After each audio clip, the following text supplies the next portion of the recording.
Welcome to the SharkPreneur podcast with Kevin Harrington and Seth Green. Kevin Harrington is the inventor of the infomercial, one of the original sharks from the hit TV show Shark Tank, and has generated over $5 billion in TV and digital direct response sales. Seth Green is the world's first trusted authority on cutting-edge direct response marketing, a best-selling author, and the only 3-time Marketer of the Year nominee. On the podcast, Kevin and Seth interview sharkpreneurs who share straight talk on what it takes to explode your business. Do you want to become insanely successful? Do you want to be the go-to guru in your industry? Do you want to be talked about for all the right reasons? For over 40 years, Kevin Harrington has helped people just like you become significant influencers. Now he's broken the process down in the Key Person of Influence roadmap, and it's yours for free. Just text KPI to him at 727-888-2100. Text KPI to 727-888-2100 right now and claim your free step-by-step guide. Text KPI to 727-888-2100 to get the recognition you deserve and experience the success as the go-to voice everyone listens to in your industry today. Welcome to the SharkPreneur Show. This is Seth Green. My good fortune today to have a very special guest with us, Dane Maxwell. Dane, thank you so much for joining us. I'm happy to be here, man. Let's do this. All right. For our folks at home who don't know who you are yet, tell us a little bit about what you got going on, because you're up to some really cool stuff. Thanks. Which parts do you think are cool? Well, you're a serial entrepreneur. You've obviously you started in one space. You've branched out to quite a few others. How did you get started? Let's go there. Pure desperation, realizing I couldn't be an employee, no money, no experience, 21, 22 years old, build a business to solve a problem. I don't have any problems. I'm 22. Essentially started reaching out to businesses and effectively found out how to use some kind of, I didn't know I was doing this at the time, but I started using my intuition to drastically reduce my risk and create extremely cash efficient businesses. Okay, so what does that mean? Well, software as a service is a very good business model. Automated sales, monthly recurring revenue, high customer lifetime value. What that means, practically speaking, is you could have a customer be worth 20 grand. I've got customers that have been paying me monthly fees for 10 to 15 plus years, and we're friends, and they're happy to pay. Now, when I say software, people are like, have a number of things come to their mind. You got to keep in mind, I didn't come up with ideas. I didn't write the code. I didn't even pay for the product to get built. I essentially had it built from nothing, without having to come up with the idea, without having to figure out how it works, and without having to pay for it. Like I didn't realize at the time, but I was using my intuition to do this. So, but effectively what you would do is you'd contact any business owner and you'd ask them, what's the most important activity in your business? Like, why don't I try it with you? Sure, go for it. Yeah, what's the most important activity in your business? Either making new sales or servicing existing clients. And what kind of products? We're a done-for-you service company. So let's say producing a done-for-you podcast and turning it into a best-selling book. Really? What's your average transaction size? About $12,000. Okay, so someone comes to you, pays you 12 grand, they get a podcast completely done for you and a book? Yes, and they get weekly episodes for about 6 months and blog posts and a whole bunch of other stuff. Who's the host of the show? They are. Okay, how about, you got me curious about your business now. Awesome, I did my job. Yeah. Well, tell me about like an example of the last person that bought from you. Sure. So financial advisor who is going to be interviewing accountants, attorneys, and other related professionals on their show because they'll share it with their audience. They'll share it with their clients. And then when the book comes out, we'll do a book launch. They'll all come to the party. They'll bring clients because it looks good. Hey, come see my book signing party. That's good. Dude, that's brilliant. Thank you. How many clients are you working with? About 50. And how have the results been so far? Oh, well, we've been doing this for almost 6 years. Fantastic. Results are great. Everybody's happy. Yeah, that's a very simply stated sentence for the results are epic. I mean, like that's so cool. It's like, yeah, my muscles are big. No big deal. I'm Arnold, right? Well, that's just so badass, man. Like, excuse my language. I'll try and keep it No, really. that's okay. But like, there's so much subtle strategy going on in what you're doing with your business. Yes. That I think you probably developed just thinking about what would be / backdoor ways / effortless ways to just like seep into people's minds in a value added way. And then present, like everything you're doing is, well, you're called SharkPreneur. So, but that's so good. So, that's such a great model. Okay. So now your two most important activities are acquiring customers and then servicing them. Correct. Which one is more of a problem for you? Neither, actually. So servicing used to be a problem until we had custom project management software built that told our account reps what to do for each client every day, how to do it, when to do it, made sure they did it right, and I didn't have to manage the process. So that was our biggest problem. How long was that problem going on for before it solved? A couple of years. Yeah. So let's just hypothetically say, let's say I met you and that problem existed. Yes. I could ask you what your dream solution would be. Which is what someone did. And I told them, and they said, oh, I can build that. Yeah. So, and they built the software that runs our business now. And so if we're talking SaaS, then let's talk about the next thing of now licensing that software to other companies who want to run their businesses as efficiently as ours. Yeah. I mean, I hold my breath on something like that. Because the biggest problem you have when you're building software that you don't find out until you launch it is that if your software requires people to change their behavior to use it, it could be very cumbersome. And you probably have fairly unique standard operating procedures. You probably have a fairly unique protocol for how you run. We do, which would work for, which I mean, I'm not going to go sell it to a restaurant, but another podcasting agency could plug it in relatively smoothly. Yeah. I mean, do you have any questions on how you might do that process? Well, you had said using my intuition to fix stuff. So let's pretend you're the guy. We're 3 years ago and I'm telling you my crisis is every time we do a launch and bring out a bunch of clients, we make a mess because I'm managing everything in my head and on Post-it notes. Yeah. It's the seed of a brilliant product idea. You currently have a problem. You're currently trying to solve it. You're currently exerting the behavior to do it. So, I mean, what I would do there is ask you what your dream solution is. And, and I'm not going to get you into what you would like. I would wrench your brain over to what's your dream solution. Like, because and the answer I gave at the time was my team members do the right thing at the right time for the right client every time. And I don't have to micromanage the process. So I want a business that runs without me that delivers this service. Yeah. So then I would hire out the software team to build that for you. Okay, so you identify the problem. So how involved are you in the development process? Very. So you're translating my problem into software speak so they know what to build. Yeah, because you can lose your shirt on software development. Yes. Most projects go twice as long and cost a lot more money. Yeah. So I built 7 software products to learn all the ways I could get my shirt eaten. I'm sure that's what you were thinking at the time. Yeah. So, by the time I had launched so I've got a multi-million-dollar SaaS business. It's paperlesspipeline.com. What does that software do? It's transaction management software for real estate companies. Ooh, okay. And it's incredible. It's an incredible product. Paperlesspipeline.com. You go to it. It's one of the nicest looking SaaS sites I see out there. The only credit I can take, I built that up to $700,000 per year and handed it off to a CEO. The CEO has since grown it to over $2 million a year annual recurring revenue because I'm an entrepreneur, founder, owner, not an operator. So I build, found, and get companies going and then pass them off.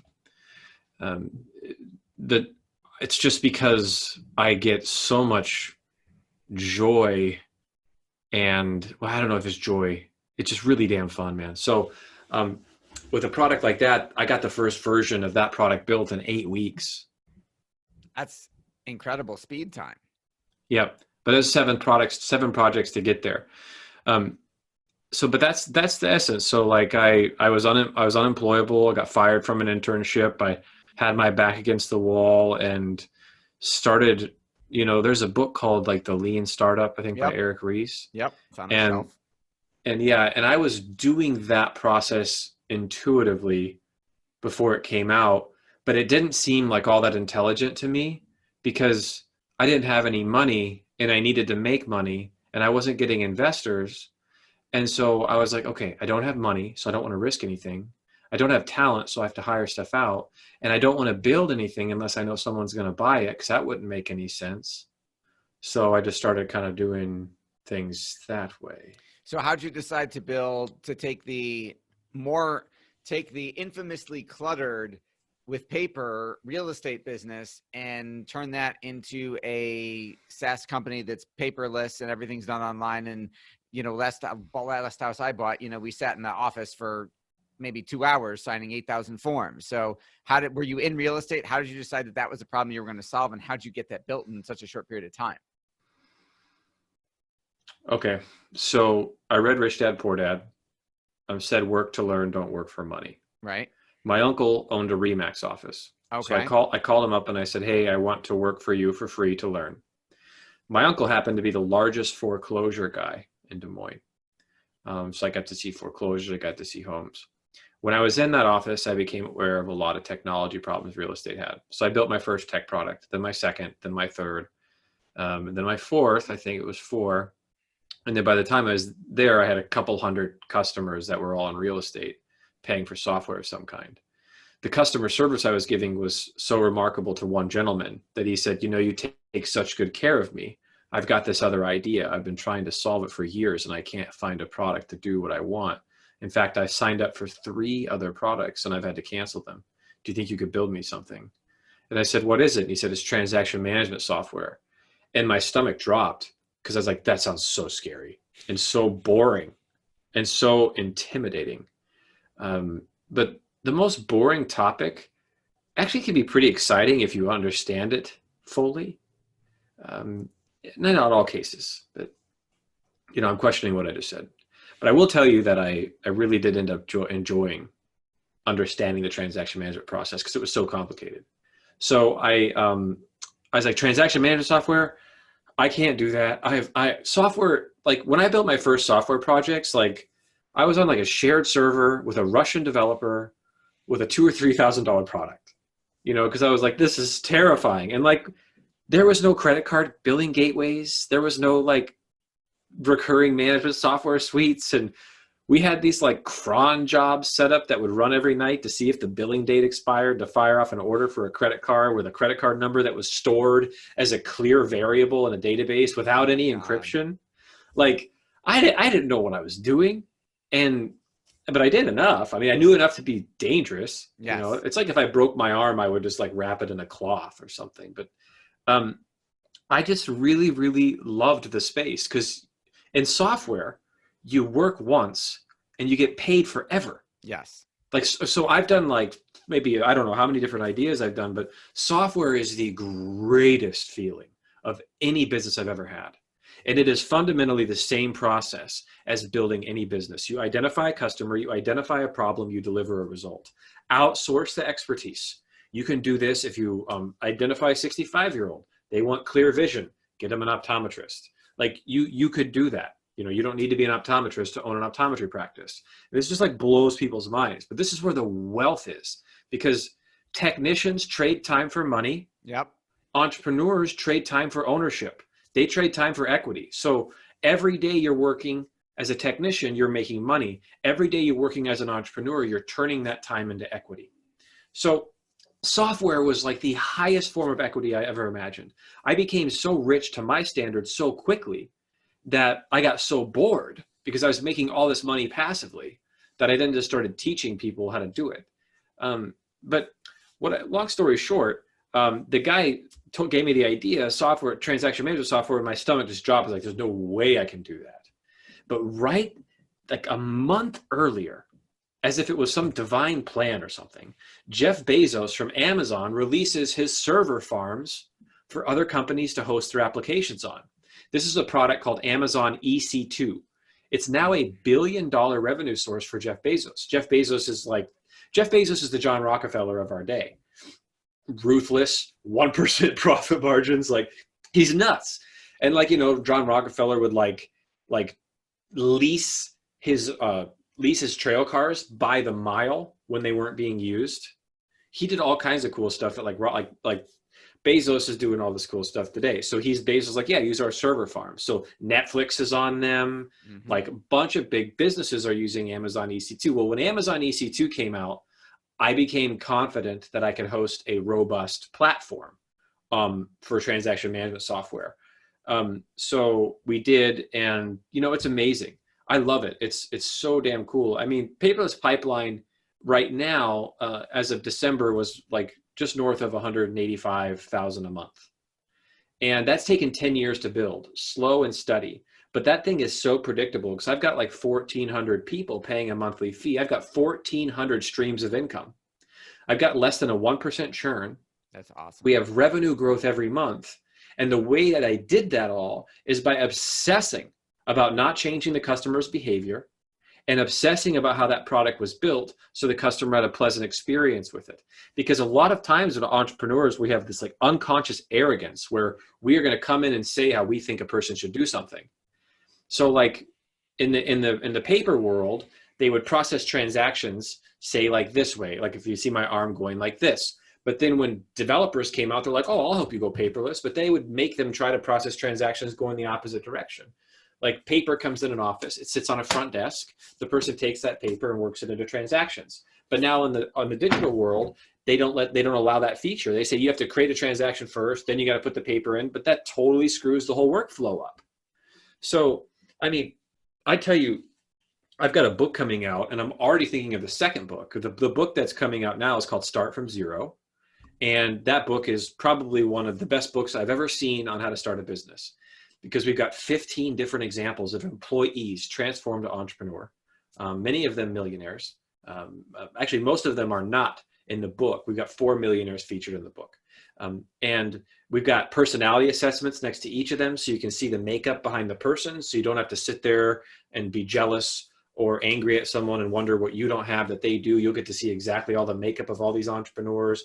There's data and research in the book. It's not just like, hey, here's my opinions on business. It's like, dude, this is freaking research.